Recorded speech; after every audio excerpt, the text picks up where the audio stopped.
Shalom, saya percaya Tuhan Yesus baik dalam hidup kita, amin.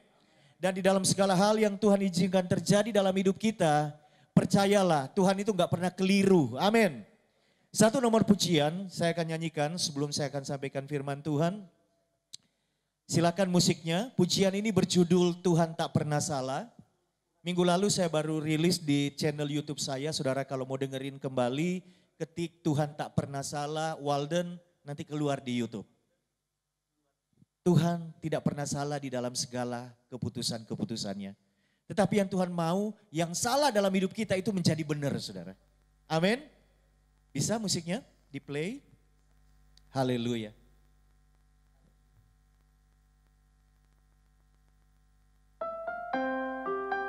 Terima kasih Tuhan. Kau baik dalam hidup kami.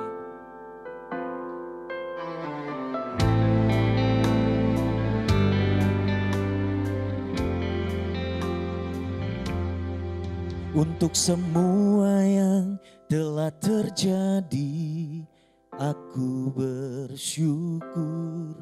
Tuhan tak pernah salah mengizinkannya. Namun kuatkanlah hati ini lewati semua. Yakin di genggamanmu hidupku aman. Untuk semua yang telah terjadi, aku bersyukur. Tuhan tak pernah salah mengizinkannya. Namun kuatkanlah hati ini lewati semua. Yakin di genggamanmu hidupku aman. Ajariku melihat kebaikanmu dan selalu memandang rancanganmu, agar tak ada hancur hati yang melemahkanku. Ku tetap kuat karena janjimu. Untuk semua yang telah terjadi, aku bersyukur. Tuhan tak pernah salah mengizinkannya. Namun kuatkanlah hati ini lewati semua. Yakin di genggamanmu hidupku aman. Ajariku melihat kebaikanmu dan selalu memandang rancanganmu, agar tak ada hancur hati yang melemahkanku. Ku tetap kuat karena janjimu. Terima kasih Engkau baik. Haleluya. Puji namamu Yesus. Kau tidak pernah salah dalam keputusan-keputusan. Ajariku melihat kebaikanmu dan selalu memandang rancanganmu, agar tak ada hancur hati yang melemahkanku.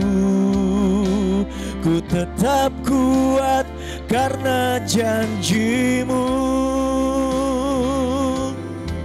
agar tak ada hancur hati yang melemahkanku. Ku tetap kuat karena janjimu.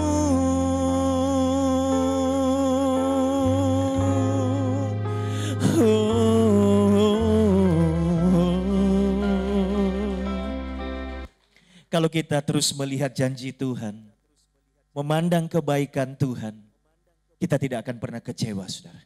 Amin. Kita akan tetap kuat menghadapi segalanya. Sebab Tuhan tidak pernah lalai menepati janjinya. Setiap firman-Nya tidak ada satupun yang gugur. Pasti akan terjadi dalam hidup kita, yang percaya katakan amin. Puji Tuhan, pagi hari ini saya mengajak saudara kita baca firman Tuhan. Dari Kisah Para Rasul pasal yang ke-11, kita baca beberapa ayat secara singkat, waktu saya sangat terbatas pagi hari ini. Perikopnya di sana adalah perikop dari Kisah Para Rasul pasal 11, mulai ayat 19, perikopnya adalah Barnabas dan Saulus ke Antiokhia. Sementara itu banyak saudara-saudara telah tersebar karena penganiayaan yang timbul sesudah Stefanus dihukum mati. Mereka tersebar sampai ke Fenisia, Siprus dan Antiokhia, namun mereka memberitakan Injil kepada orang Yahudi saja. Akan tetapi di antara mereka ada beberapa orang Siprus, orang Kirene yang tiba di Antiokhia dan berkata-kata juga kepada orang-orang Yunani dan memberitakan Injil bahwa Yesus adalah Tuhan. Dan tangan Tuhan menyertai mereka dan sejumlah besar orang menjadi percaya dan berbalik kepada Tuhan. Maka sampailah kabar tentang mereka itu kepada jemaat di Yerusalem. Lalu jemaat itu mengutus Barnabas ke Antiokhia. Setelah Barnabas datang dan melihat kasih karunia Allah, bersukacitalah ia. Ia menasihati mereka supaya mereka semua tetap setia kepada Tuhan. Karena Barnabas adalah orang baik, penuh Roh Kudus dan iman, sejumlah orang dibawa kepada Tuhan. Ayat 25. Lalu pergilah Barnabas ke Tarsus untuk mencari Saulus, dan setelah bertemu dengan dia, ia membawanya ke Antiokhia. Mereka tinggal bersama-sama dengan jemaat itu 1 tahun lamanya sambil mengajar banyak orang. Di Antiokhia lah murid-murid itu untuk pertama kali disebut Kristen. Di Antiokhia lah untuk pertama kali murid-murid disebut Kristen. Orang Kristen sebutannya itu dimulai dari Antiokhia.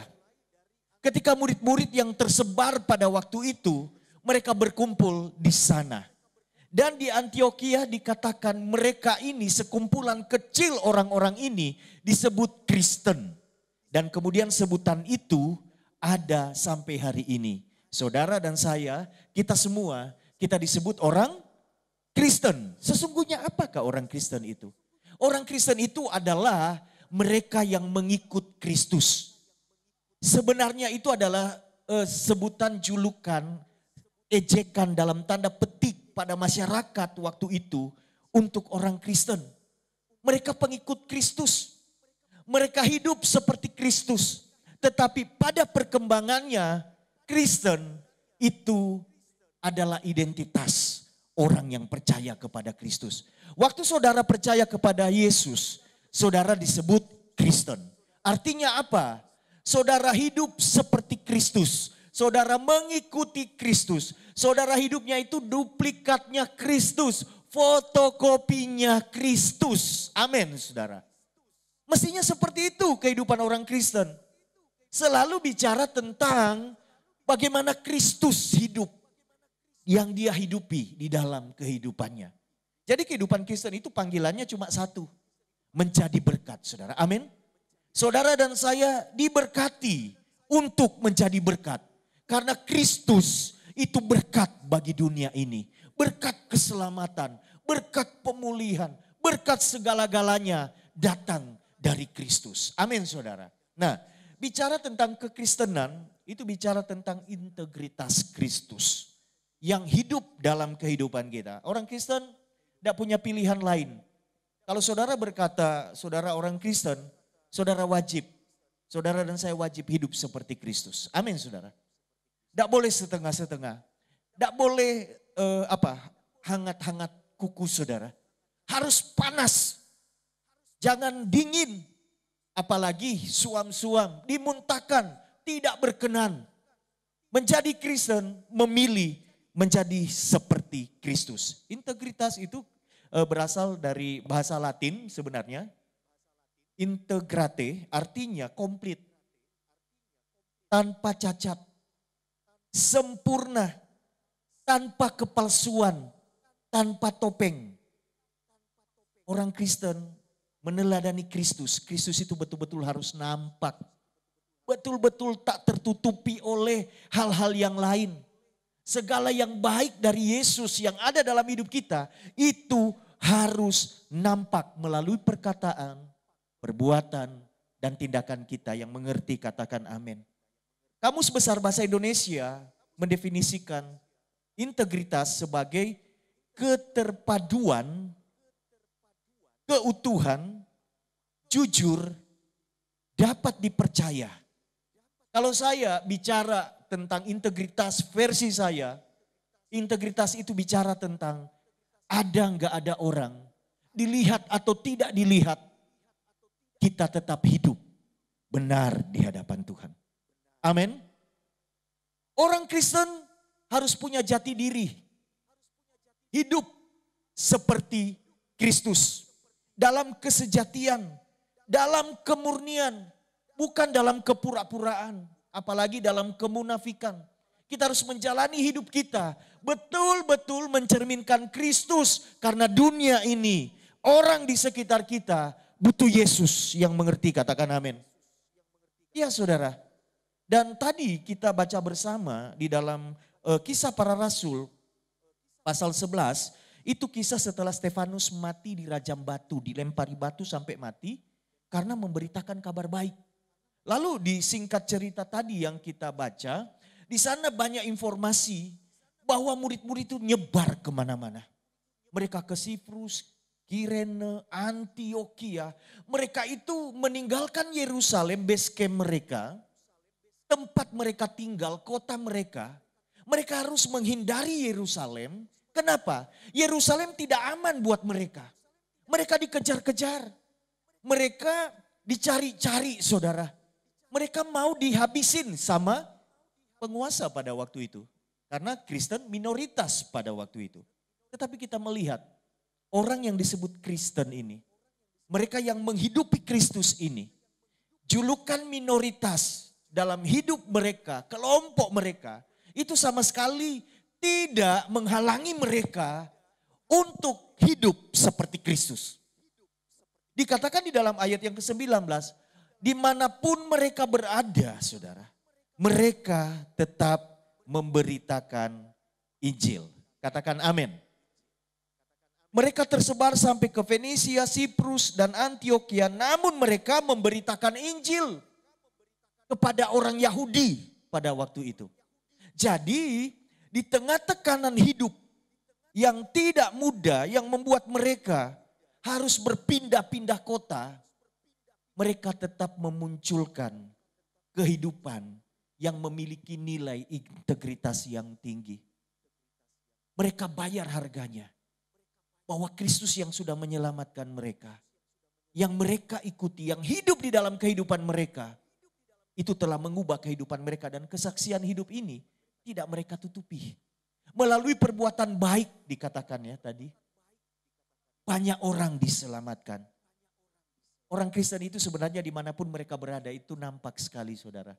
Yang setuju dengan saya katakan amin. Dimanapun saudara berada. Kelihatan. Kenapa? Terang itu gak bisa ditutupi saudara. Apalagi kalau saudara di situasi yang gelap. Sekecil apapun terangnya itu pasti nampak. Karena memang orang Kristen itu dipanggil untuk menjadi berkat. Amin. Saudara, ada 3 hal yang saya mau sampaikan. Bagaimana di tengah penderitaan kita tetap dapat berbuah. Karena orang berpikir kalau saya dalam kesulitan ekonomi, ada masalah rumah tangga yang belum selesai, masalah kesehatan, tekanan-tekanan hidup, kesulitan hidup, gak mungkin saya bisa berbuah. Ketika saya terdesak oleh banyak situasi, susah hidup saya, gak mungkin saya bisa berbuah. Belajar dari keberadaan murid-murid pagi hari ini. Di tengah penderitaan yang begitu rupa, teman-teman mereka dibantai saudara, dihukum mati dengan dilempari batu itu tidak main-main. Mereka dikejar-kejar, tapi dalam situasi seperti ini, mereka tetap dapat berbuah bagi Tuhan. Itu bisa menginspirasi kita, sehingga di dalam apapun keadaan kita hari ini, kita tetap dapat menjadi berkat. Kadang kita berpikir nanti kalau masalah saya selesai, saya bisa jadi berkat. Kalau masalah saya sudah ditolong Tuhan, mungkin saya bisa jadi berkat. Menjadi lebih baik, bisa menjadi saksi dan sebagainya. Tidak.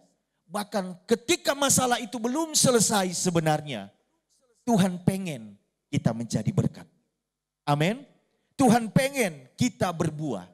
Di dalam penderitaan saudara, ketika kita mencari Tuhan, maka akar hidup rohani kita itu makin kuat ke dalam, kalau diibaratkan sebuah pohon. Orang dalam masalah, dalam pergumulan hidup, banyak yang mereka lakukan. Banyak yang putus asa, banyak yang masa bodoh, menyalahkan sana sini, dan sebagainya. Saya tidak bicara itu. Tapi saya bicara mestinya orang Kristen dalam segala hal yang dia hadapi mencari Tuhan. Amin. Dan waktu kita mencari Tuhan, kita makin kuat justru di tengah masalah yang sedang kita hadapi. Amin. Saudara makin kuat. Kenapa Tuhan izinkan masalah terjadi dalam hidup kita? Supaya kita menjadi kuat, saudara. Supaya kita menjadi lebih apa, saudara?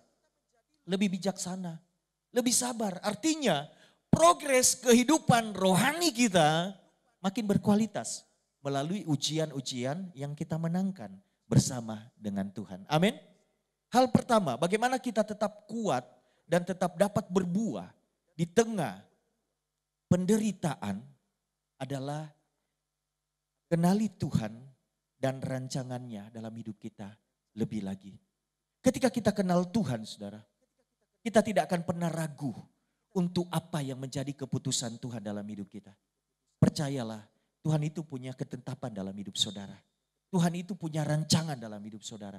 Dan Tuhan itu tidak pernah ketika saudara mengalami sesuatu lalu Tuhan itu tidak tahu begitu. Saudara percaya di dalam pergumulan terberat hidup saudara, Tuhan tahu apa yang sedang saudara hadapi. Saudara percaya itu? Ketika kita mengenal Tuhan dan makin mengenal Tuhan, bahwa Tuhan punya rancangan, bahwa Tuhan tidak pernah tinggalkan, bahwa Tuhan pegang tangan kita, kita pasti bisa melewati setiap badai itu, saudara. Amin. Kenali Tuhan. Jangan hanya menjadi Kristen, tapi jadikan Kristen itu sebagai identitas kita. Bagaimana kita menjadi duplikatnya Kristus, menghidupi Kristus, fotokopinya Kristus, menghidupi firman setiap hari. Orang dalam masalah apapun yang dia hadapi, kalau dia mengenal siapa Tuhannya, tahu apa yang menjadi rancangan Tuhan dalam hidupnya, tidak mudah digoyahkan, saudara. Orang tersebut akan punya pandangan begini, saya akan menang bersama dengan Tuhan. Saya pasti bisa melewati masalah ini. Amin, saudara. Saudara punya pergumulan hari ini? Apakah saudara percaya saudara pasti menang? Apakah saudara percaya Tuhan pasti tolong saudara? Cuma persoalan waktu, saudara. Tetapi kita jangan kehilangan pegangan. Kenali Tuhan. Tuhan itu adalah Tuhan yang baik dalam hidup kita. Amin. Yang kedua, bagaimana kita tetap dapat berbuah walaupun kita ada di dalam tekanan. Bermultiplikasi, menjadi berkat. Orang tahu kita punya masalah, tetapi mereka diberkati melalui kehidupan kita. Yang kedua adalah kenali diri sendiri dan potensi yang ada di dalam diri kita. Tadi Barnabas mengunjungi Saulus yang kemudian namanya berubah menjadi Paulus. Waktu itu di Tarsus, baru bertobat, baru dijamah Tuhan, saudara. Paulus ada satu statement yang luar biasa yang dia katakan. Di dalam Filipi pasal 4 sangat terkenal, ayat yang ke-13, dia berkata kepada jemaat yang sedang dalam tekanan hidup luar biasa waktu itu, pergumulan ekonomi kalau jemaat Filipi ini. Dia berkata begini dari dalam penjara, karena surat Filipi itu salah satu surat ditulis Rasul Paulus hari tuanya ketika dia ada di dalam penjara. Segala perkara dapat kutanggung di dalam Dia yang memberi kekuatan kepadaku. Kadang-kadang kenapa kita begitu mudah menyerah, menjadi kalah dalam menghadapi pergumulan hidup ini? Karena kita meremehkan diri kita. Padahal kita yang ada di dalam Kristus, firman Tuhan berkata, kita itu dapat menanggung segala perkara. Artinya apa? Kita kuat saudara, amin. Katakan saya kuat di dalam Tuhan. Sekali lagi dengan mantap yang di rumah katakan saya kuat di dalam Tuhan. Iya, ada potensi di dalam diri kita untuk menang atas segala masalah. Masalah apapun. Masalah apapun. Karena firman Tuhan berkata segala perkara dapat kutanggung. Dapat kutanggung itu bicara tentang bahwa di dalam diri kita itu ada potensi, ada power. Ada kuasa untuk handle setiap pergumulan hidup kita. Di dalam Dia yang memberi kekuatan kepadaku. Jangan remehkan diri saudara ketika saudara hidup di dalam Kristus. Karena penyertaan Tuhan itu melibatkan kuasanya di dalam hidup kita. Amin. Kalau saudara percaya Tuhan menyertai saudara Immanuel, artinya saudara harus percaya kuasa Tuhan ada di dalam diri saudara. Mujizat Tuhan menyertai hidup saudara. Kekuatan Tuhan ada di dalam hidup kita. Amin saudara.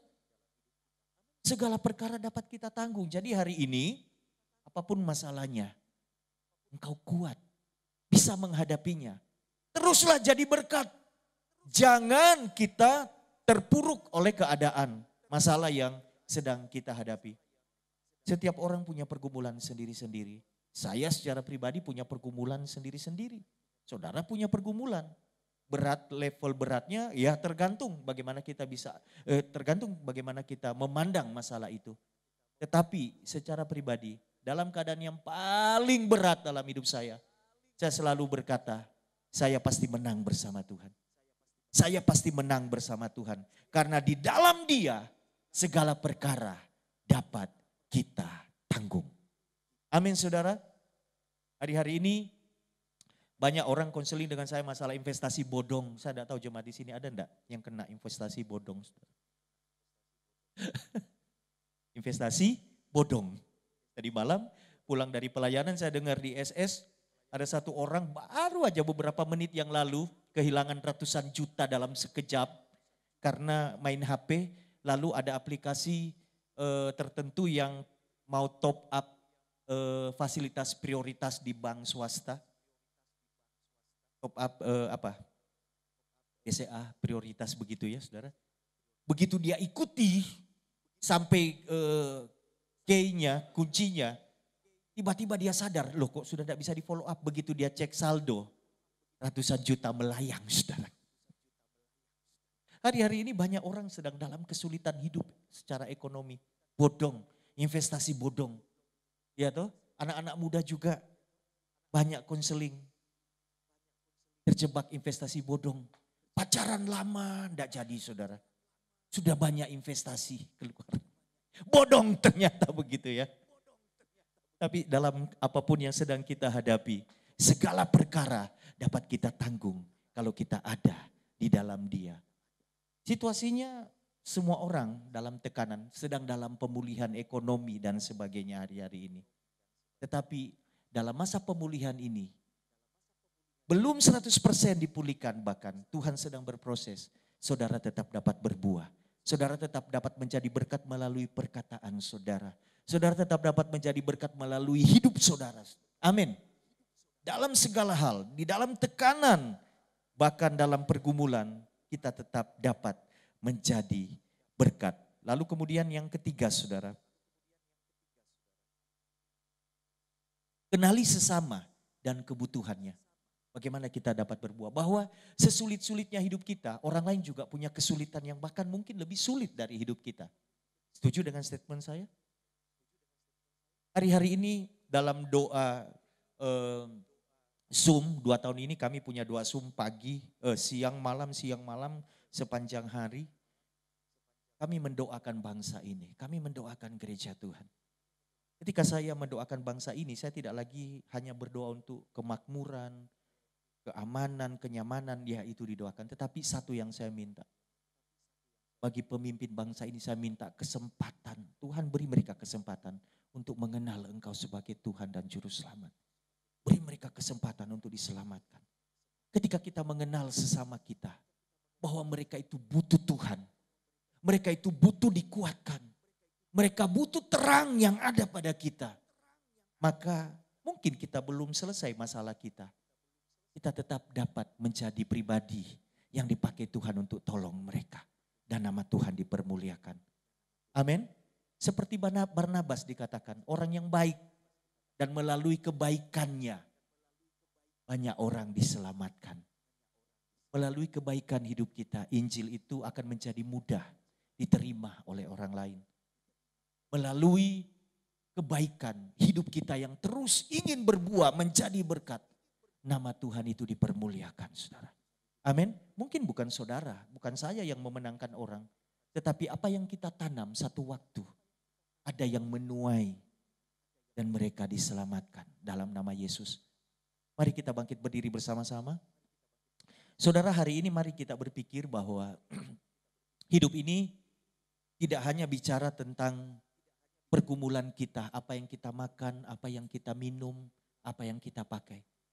Tetapi mari kita berpikir beberapa langkah ke depan bahwa Tuhan mau memakai hidup kita untuk tujuan yang lebih mulia daripada itu. Untuk masalah pergumulan hidup, percayalah Tuhan pasti tolong kita. Yang percaya katakan amin. Masalah keluarga, masalah keuangan, apapun Tuhan pasti tolong kita. Tapi rindukan satu hal, berbuah bagi bangsa ini, bagi orang-orang di sekitar kita.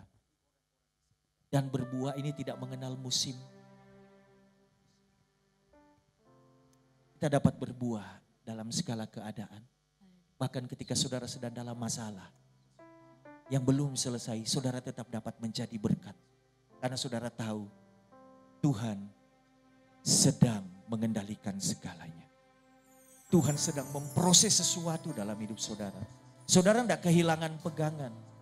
Saudara tetap mampu untuk menyalurkan kasih Tuhan. Bahkan saat saudara mungkin dalam keadaan yang paling buruk. Karena saudara yakin pada akhirnya kemenangan itu akan menjadi milik saudara. Haleluya.